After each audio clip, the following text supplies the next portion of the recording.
Welcome to Making Sense of It All. I'm your host, Jesse Stakes. So this week, I have Amy Fargo and Brett Carneiro from V2 Strategic Advisors. V2 Strategic Advisors is a boutique management consultancy firm that specializes in Salesforce implementation for clients around the globe. Specifically for this conversation, we're talking about implementing Salesforce for retail organizations. I've always thought of Salesforce as a CRM tool for sales organizations, but they really are so much more. Just to hit a few of the highlights: creating a retail media network, inventory management, personalized shopping experiences for customers, customer engagement, implementing customer loyalty programs, and creating a unified customer view of your company. Retail shopping has become so much more than just a storefront in today's world, as you all know. V2 Strategic Advisors are the behind-the-scenes crew that improve the virtual environment and your experience as a customer. Enjoy my conversation with Amy and Brett. Let's jump into it.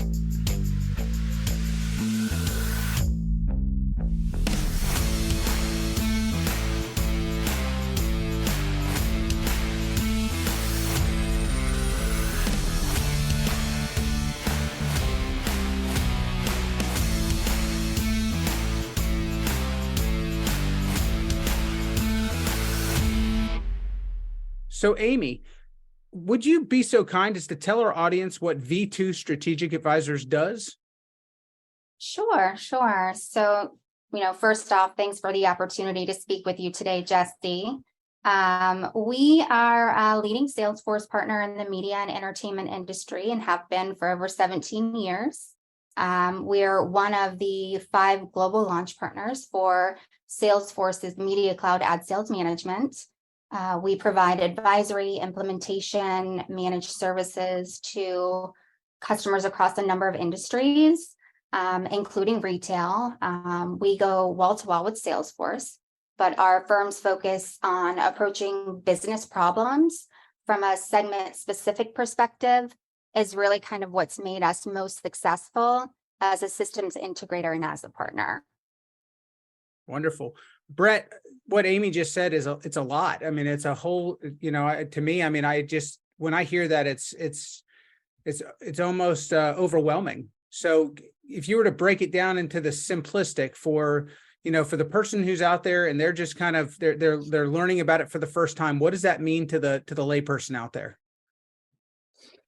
To the layperson, I think it just means that we're consultants, right? I mean, at the end of the day, whether you're on the delivery side of our business or, even the sales side of our business, being a really good consultant, I think is kind of a part of our DNA. And really that starts with just listening to our clients.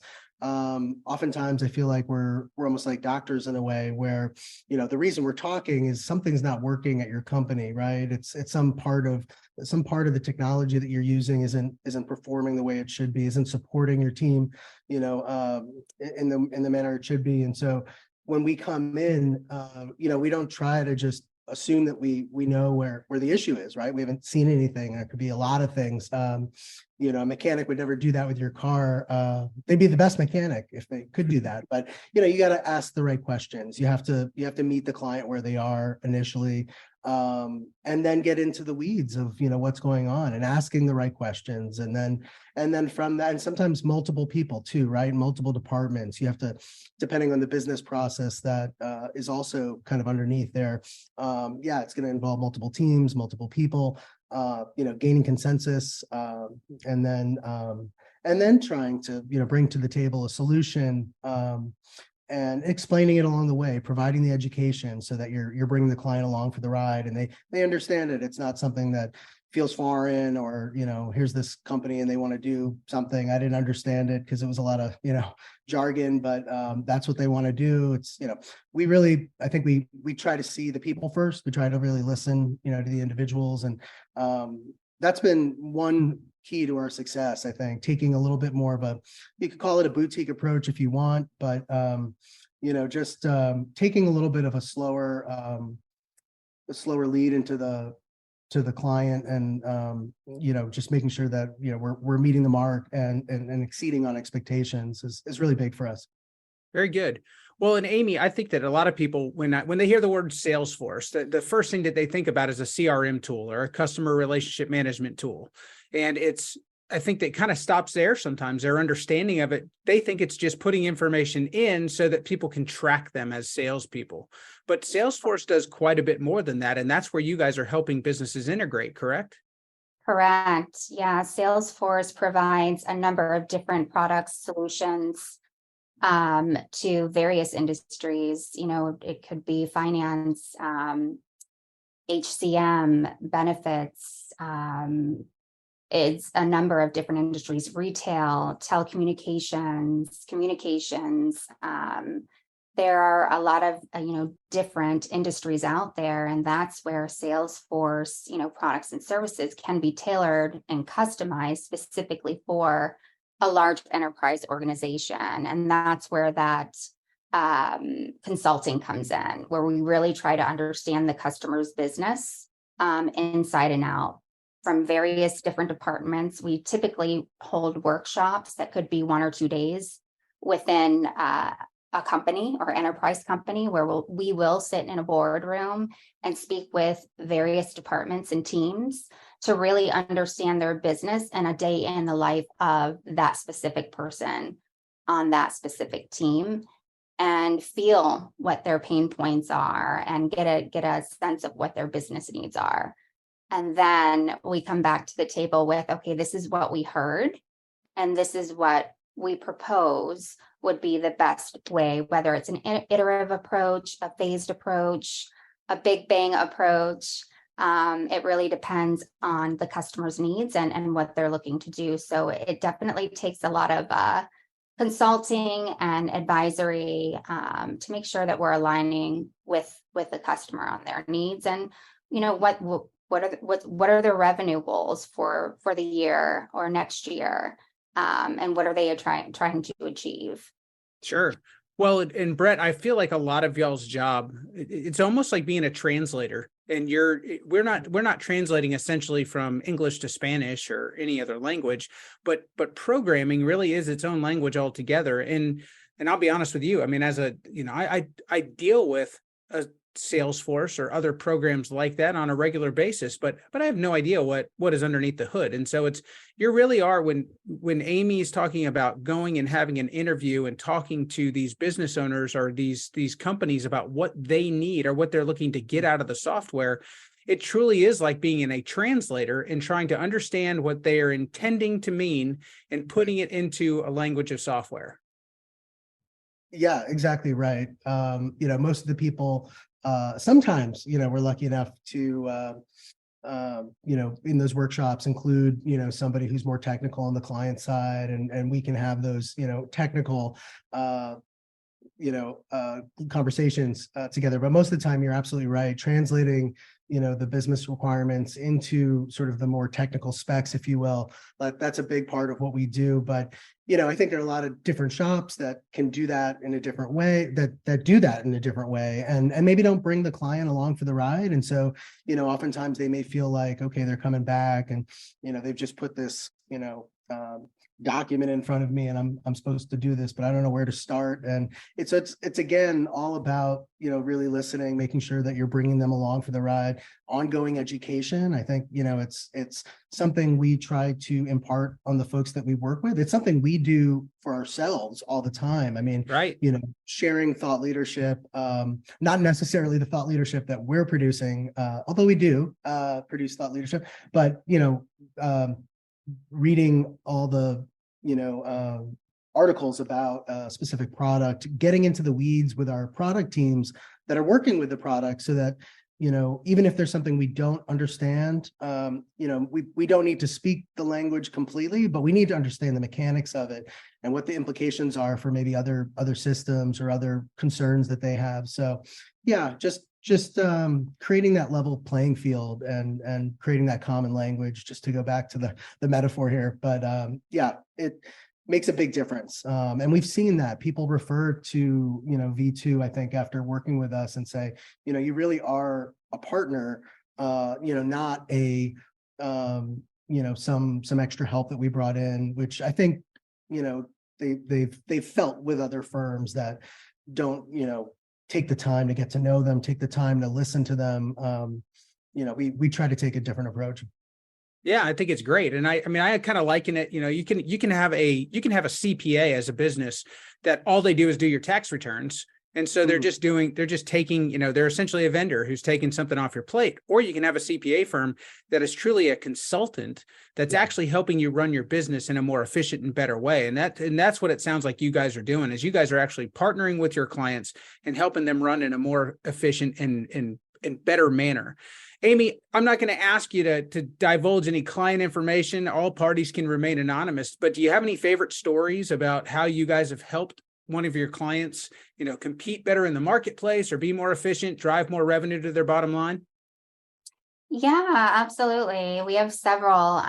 One that is really top of mind is a national retailer that we worked with, who came to us by way of Salesforce and the collaboration that we have with our partners.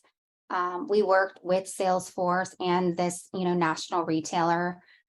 Their pain point was they're a growing organization, ad sales organization, and needed to scale quickly, particularly after the pandemic. As we saw, a lot of retailers were closing shop, large national retailers as well as global, and needed to find a way to monetize their website, bring more traffic to their website, sell more online, whether it's their marketplace or e-commerce marketplace, just looking to drive more revenue in that manner.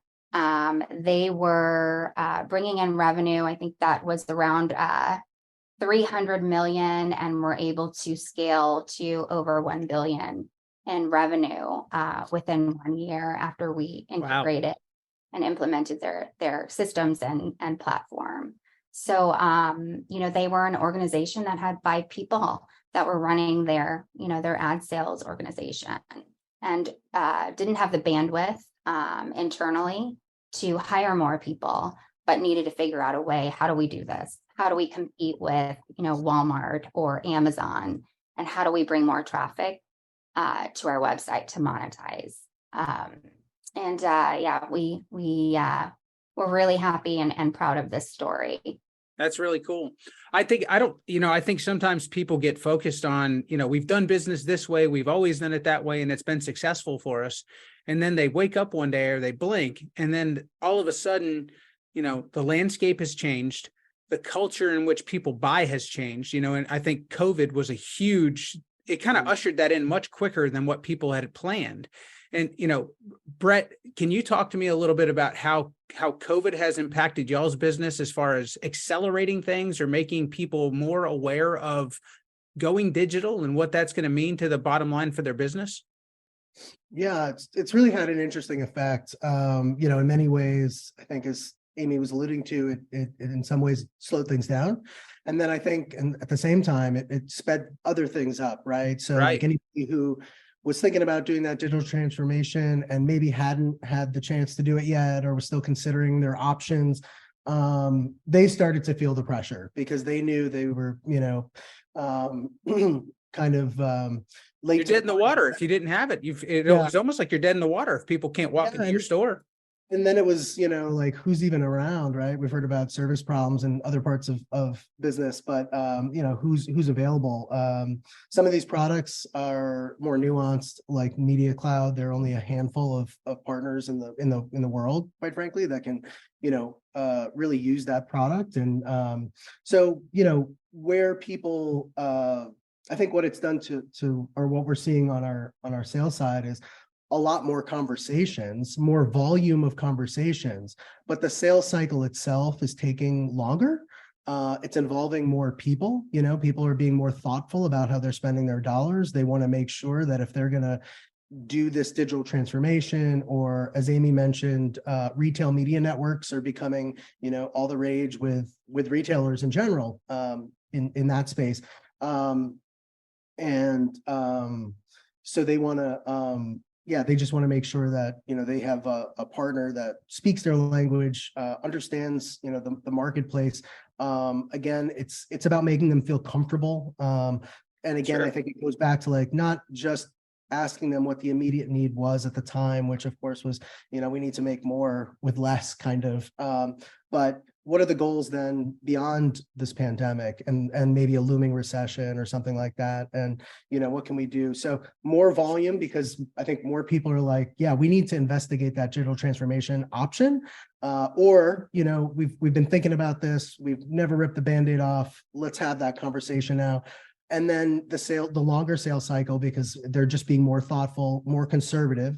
And then the deals, I think the ones that come through are, I think I would say, involving multiple products. So maybe in the past, it would be maybe one cloud or one product that, a client might be looking at, because quite frankly, they had the luxury of doing that. And now, because of the sort of accelerated pace of where people are trying to get to through the pandemic, coming into the recession, not sure what's going on, they want to make sure that they have, as many tools in their toolbox available, to do better in 2023 and stay ahead of that. So they're thinking about, maybe not just making the CRM work better as an example, but what do we need from like an analytics perspective to better run our business and know more about what our people are doing, or how our sales reps are performing, or things like that. And then who needs to see that information, or what do our partners need to see in order to be really excited about working with us as a brand, and what are the right, portals or logins for them, and that kind of thing. So more volume, longer sales cycles, more products in the mix.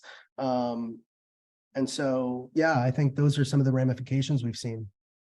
So you said a term about halfway through there that I don't think everybody that's listening is going to understand. So if you would indulge me and explain it. Retail media network. What is a retail media network? Sure. So I'll answer the question. And I think one of the reasons this term has become so popular is, as Amy was talking about with that large retailer that we mentioned, some of the advertising channels that, were available to everybody, quite frankly, not just retailers, but of course they're spending quite a bit on advertising pre-pandemic, and we're, of course, advertising with Google, advertising with Facebook, going to these juggernaut advertising players, and enjoying the same performance that they were seeing prior. And what happened was, actually, it was the change with Apple, right, and first party data that kind of forced everybody to look to other places to see what else was out there from an advertising perspective. Amazon has been is probably the best example of what a retail media network is, which is really just using your digital properties to sort of create inventory, and then with that inventory on your digital property, say your website, showing ads for relevant products that you may sell or you may not sell, but it's a way of sort of creating more mousetraps, right, for customers that are coming to your digital properties already.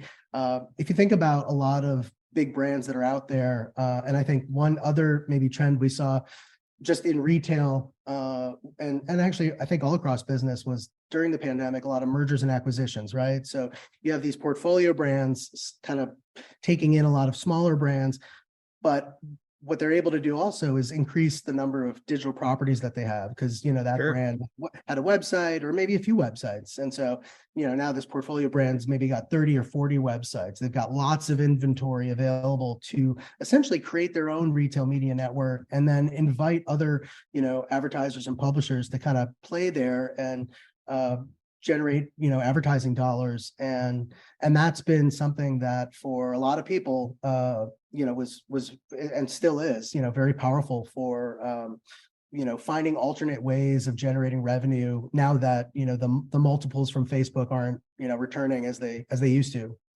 Sure. So that's kind of it in a nutshell. Amy, anything you would add there? Yeah, no, I'd say you're spot on. You've got a lot of retailers who maybe don't have as much as an online presence as they'd like. And so in order to compete with, the other retailers out there, and that could be supermarket chains, it could be, your retailers such as, your Kohl's, your TJ Maxx, your Home Goods. When we talk, supermarkets, it could be Winn-Dixie or Publix or Albertsons. So not just, your retailers such as Kohl's, but we're also talking, every retailer and every, sub segment really looking Right. to monetize their websites and bring more traffic in. And, how do they do that? They work with other brands, agencies to work with those brands, whether it's an agency that they're working with that works with buyers or brands. It could be, let's just say we're talking a big box retailer that is looking to work with Nike or, a lot of their brand products that they carry within their store. And they want to be able to advertise online on their website and bring in more traffic. So it's a win-win for both parties. So is there a shared revenue point at that? Like as far as, let's say, argument's sake, let's say Publix is advertising for Nike on their website. Do they then have some sort of a shared revenue component to where they benefit from each other? Yes. Okay. And it really depends on the agreement in place with those agencies, buyers, brands. Yes. So they are buying placements, digital placements online. So let's say we're talking about a retailer that has an online presence, and those digital placements, let's just say for Nike, are what we call sponsored ads. And Okay.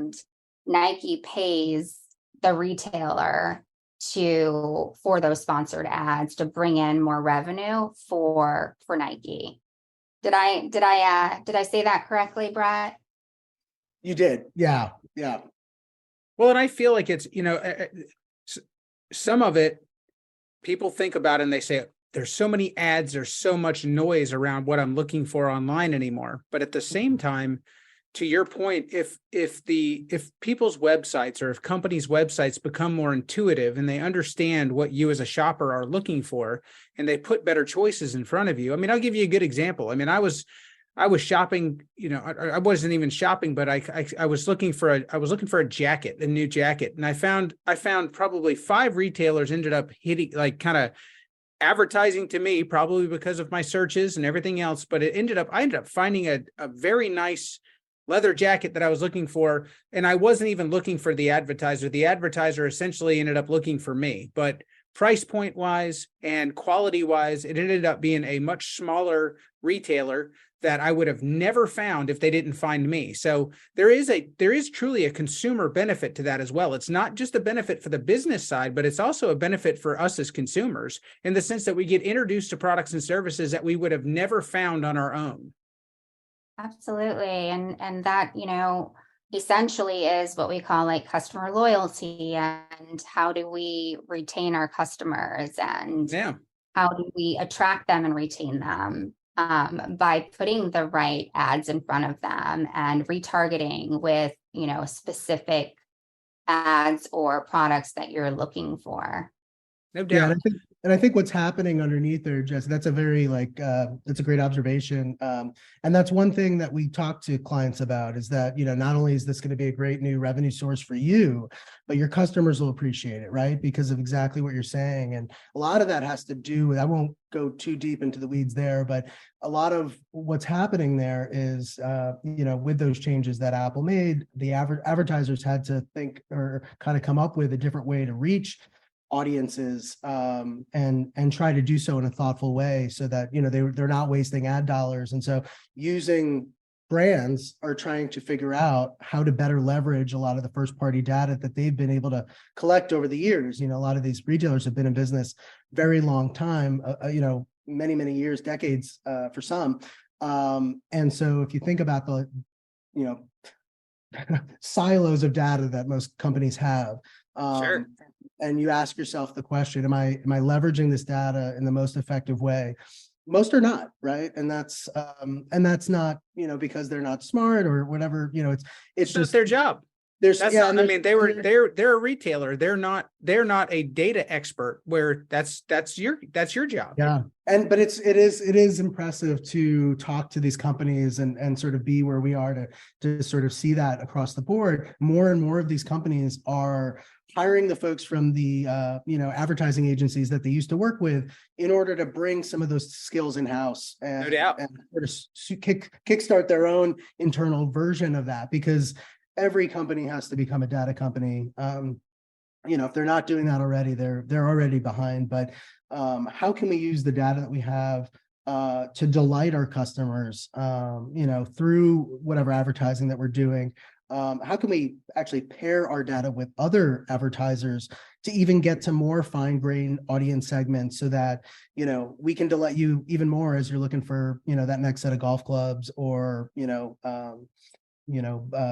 anything, right? Luggage, Yeah, anything. no doubt. Well, and I think that there's a fine line, or there's that art, and the art and science of also feeling non-intrusive doing so, because it's, you don't want the person to feel like, okay, are they looking over my shoulder? Do they know, first thing in my head, I thought, how does Brett know that I like to play golf? Essentially, but essentially creating that, the feeling where, hey, trust us, but don't go too far as to feel like, hey, we're spying on you. Yeah, exactly right. So I feel like we could talk about this all day long. I think it's fascinating. I think it's the direction where everything is going. Like, it's the future of retail. It's the future of many businesses. I always think if you're going to talk about the future, though, you're going to have to talk about the past. And both of you have come into this from different backgrounds and different directions. Amy, what, kind of tell our audience a little bit about your career and what has inspired you to work at V2.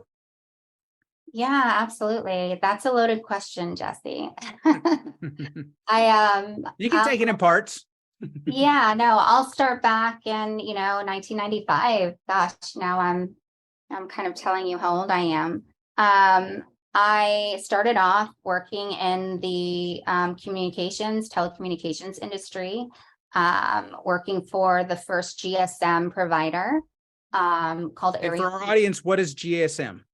GSM is a global network, wireless network.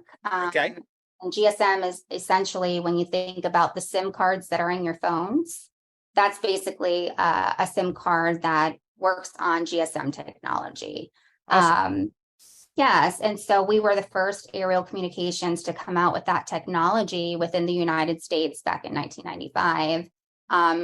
From the ground up, we launched that technology here in Tampa, Florida, and it took off from there. So that was my experience, not only within technology, but within telecommunications, which was a great one. I worked for them for several years, and went on when wireline became very popular as well. It makes sense, wireless technology and wireline technology.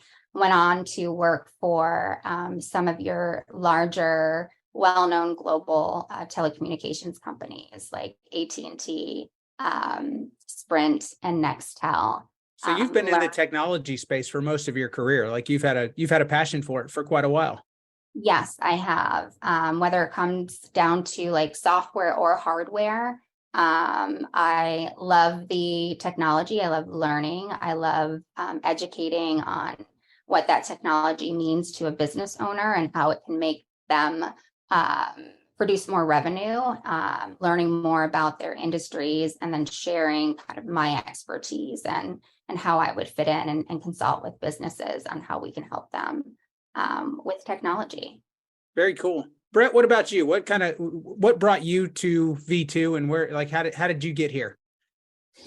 Yeah, so my background, as you mentioned at the top, is in digital marketing and e-commerce. I've been in the space for about 15 years. I had worked as an agency, within an agency. I had worked on the brand side, running e-commerce teams.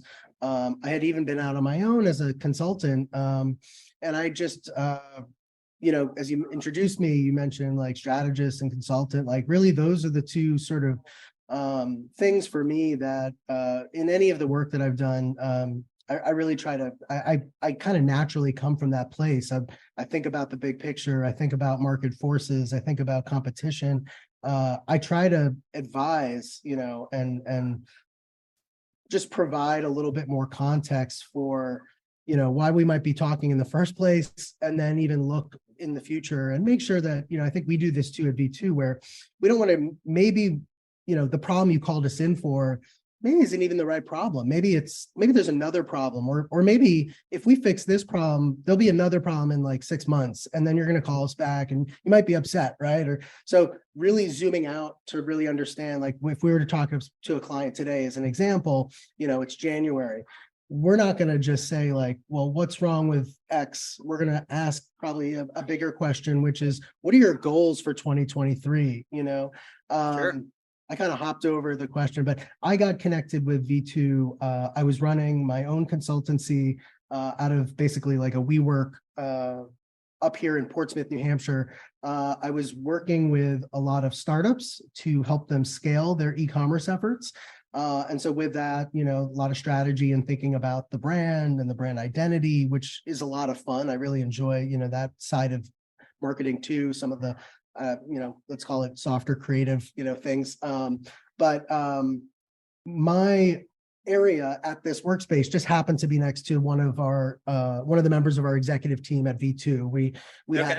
At the time we had an office right next to where my office was, and just through water cooler chat and things like that, we realized, hey, although I wasn't working on Salesforce at the time, we realized like, we're always looking for good consultants. We're always looking for people that can, speak well and, know how to talk about, marketing, technology, client services, anything like that. Why don't you come take a shot and see if this is something you might be interested in? Personally, for me at the time, I was, taking care of my elderly parents, and I had been doing my own running my own consultancy for about 3.5 years at the time, and was just ready. I didn't intend to do that. I had started that because I was decided to go back to school and get my MBA.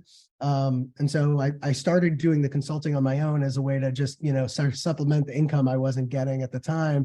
And then it just kept going, and I was really pleased to see that, but it was a lot of work, as running your own business, doing everything, never getting vacation days or even a lot of the benefits, that most people at a company enjoy. But so when it happened, when the opportunity came up, I said, look, I've been doing this for 3.5 years. That's a win for me.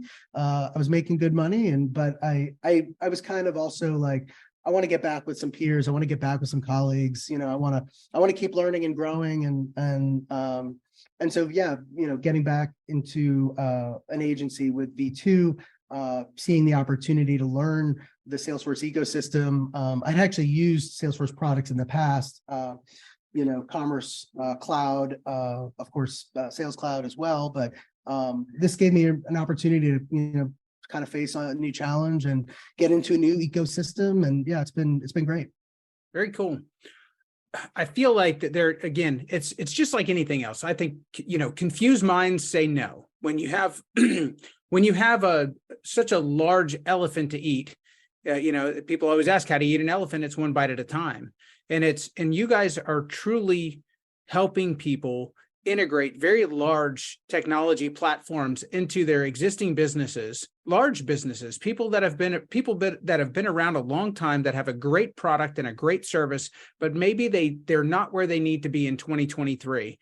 And I think that, it sounds to me like V2 has done an incredible job of putting incredibly talented people such as yourselves in front of clients to give them, not necessarily a guard dog to technology, but a guide dog as far as leading them through and helping them take what they do very well and transform it into a modern and futuristic economy that we're going to be seeing here in the next several years.